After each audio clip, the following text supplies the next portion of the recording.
First news. Sir टांगों में देखे ना मरोड़ के इंडिया ने ऐसे मारा है जैसे बोरी में बांध के मारते हैं ऑस्ट्रेलिया को। रोहित शर्मा नहीं है, विराट कोहली नहीं है, तो टीम इंडिया क्या करेगी? टीम इंडिया करैक्टर दिखाएगी। करैक्टर कैसे दिखाएगी? उनको पंजाबी जुबान का नया लफ्ज अड़गंजा लगाएगी। अड़गंजा हेड। सर टांगों में देखे ना मरोड़ के इंडिया ने ऐसे मारा है जैसे बोरी में बांध के मारते हैं ऑस्ट्रेलिया को। ये है team India. Characters are not made in crisis. Characters are exhibited. Team India has exhibited their talent when they were in a deep crisis. ये है टीम इंडिया का कैरेक्टर। मजा ये आया कि दिल गुर्दा दिखाया उन्होंने आज। दिल गुर्दा ये दिखाया कि 3 स्टार प्लेयर नहीं मारे तो क्या फर्क पड़ता है? हम है ना, बॉल पे उतरेगा। गुस्सा कहां पे उतरेगा? ऑस्ट्रेलिया पे उतरेगा। और ट्रिब्यूट पेश किया जाए अपने बाप को। गुड। गेल आएंगे, पता लगेगा दुनिया का आने वाला बेहतरीन बैट्समैन है। So Team India has shown their character that they have guts, they have a दिल गुर्दा। और दिल गुर्दा जिस टीम में होता है और जिनकी चाहत होती है और पानी और तमन्नाओं की तासीर एक जैसी होती है, आगे बढ़ते जाना। मेरे ख्याल में टीम इंडिया की तासीर ऐसी ही है, आगे बढ़ते जाना। कैरेक्टर शो जब होता है ना किसी भी नेशन में तो मजा आता है देखने में कि यार जब टीमें खड़ी होती हैं, रीग्रुप करती हैं और जब बताती हैं कि यार हमारा ये है कैरेक्टर, हम ये करते हैं, हम ये करके दिखा सकते हैं, तो तब मजा आता है मुझे यार कि यार कमाल हो गया। भाई देखो, आप जितना मर्जी क्रिटिसिज्म कर लो, अल्टीमेटली ऑन द फील्ड पे जाके आपको परफॉर्म करना पड़ता है, आपको दिखाना पड़ता है हम क्या चीजें हैं। सो आई थिंक ये टीम इंडिया को बहुत बहुत मुबारक हो और बहुत बहुत दिल गुर्दा दिखाया, बड़ा जिगरा दिखाया उन्होंने और बन के मारा है उन्होंने ऑस्ट्रेलिया को। और ऑस्ट्रेलिया सर खुजारी होगी यार, ये हमारे साथ हुआ क्या है, ये हमारे साथ क्या हो गया है, क्योंकि हमने तो उनको बड़ा बुरी तरह मारा है यहाँ पे हिंदुस्तान को। तो हिंदुस्तान आगे आके हमें ही फैंटी लगा गया। इनके प्लेयर भी नहीं है, ना इनके पास कप्तान है, ना इनके पास रोहित शर्मा। फिर आके हमारे साथ हुआ क्या है, हमें नेरे में चंड पड़ गई है।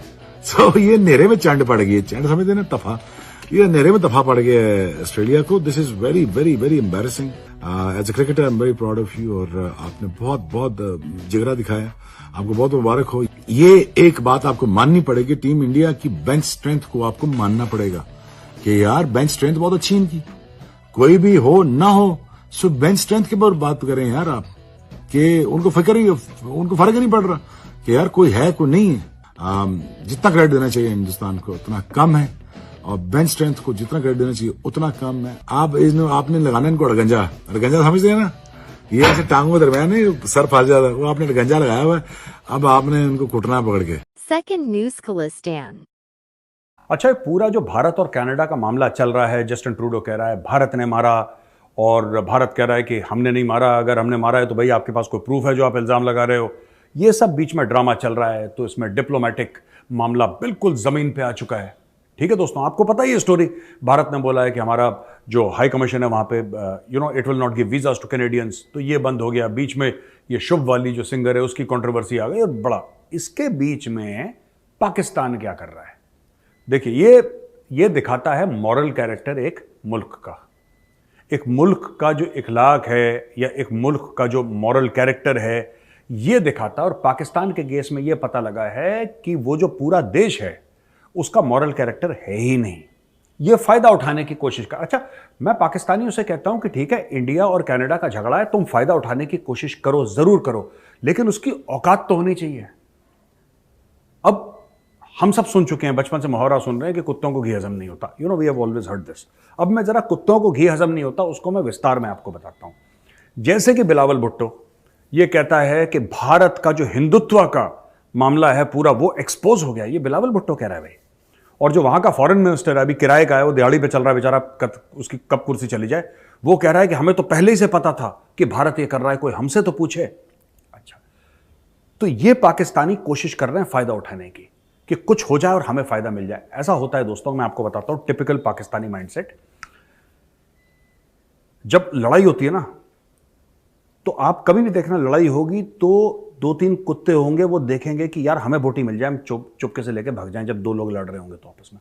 ये टिपिकल पाकिस्तानियों का यही माइंडसेट है। पाकिस्तानी सरकार की मैं बात कर रहा हूं, आवाम की बात नहीं कर रहा। I am talking about the Pakistani government, highly immature. अच्छा, इनका ऐसी बात नहीं है कि कनाडा कह रहा है कि चलो चलो पाकिस्तान ने हमें सपोर्ट करा, क्योंकि कायदे से तो ये पाकिस्तानी कैनेडियंस के सपोर्ट की बात कर रहे हैं।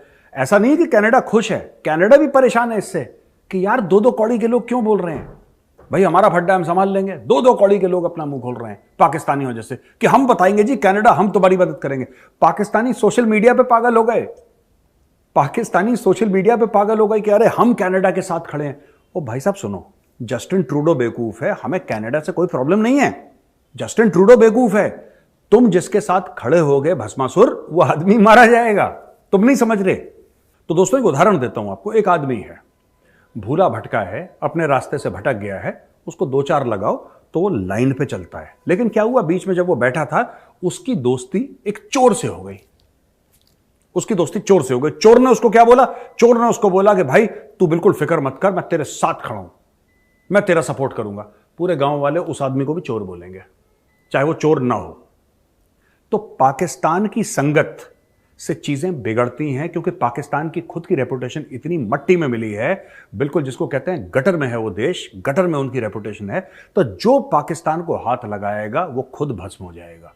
बस मुझे इतनी सी बात कहनी थी। और पाकिस्तानियों सुनो, काफी दिन से तुम भी कह रहे थे कि मेजर साहब बड़ा मिस कर रहे हैं आपको, हमारी बेइज्जती नहीं करी, चलो आज कर दिए। कमेंट्स में लिखो अब्बू की बातें कैसी लगी। रिपोर्ट्स पब्लिश Third हुई है कि news, जापान Japan अब support अकेला for- क्वाड कंट्री है जिसने इंडिया के अगेंस्ट कुछ भी कहने से मना कर दिया है कनाडा इशू को लेकर। यहाँ पर आप देख पाओगे इस article G7 chair Japan refuses to support Canada. और यहाँ पे जो सपोर्ट की बात कर रहे हैं वो इशू है हरदीप सिंह निज्जर की किलिंग। कनाडा कह रहा है कि इसकी किलिंग में इनके हिसाब से कुछ एविडेंस है कि इंडियन एजेंट्स इन्वॉल्व थे। इंडिया ने ये सारे जो रिजेक्ट कर दिए हैं। और अब दुनिया भर में क्वेश्चन ये है कि बाकी कंट्रीज का क्या रिएक्शन होगा अगर हम क्वाड की बात करें, क्योंकि it's a very important group. इसकी जो इम्पोर्टेंस है बढ़ती जा रही है। और आप देखोगे 2024 के पहले महीने में भारत एक क्वाड का समिट होने वाला है। मोस्ट प्रोबब्ली क्वाड का समिट होगा 26 जनवरी के बाद। क्वाड कंट्रीज में अगर हम देखें तो यूएसए ने हाल ही में काफी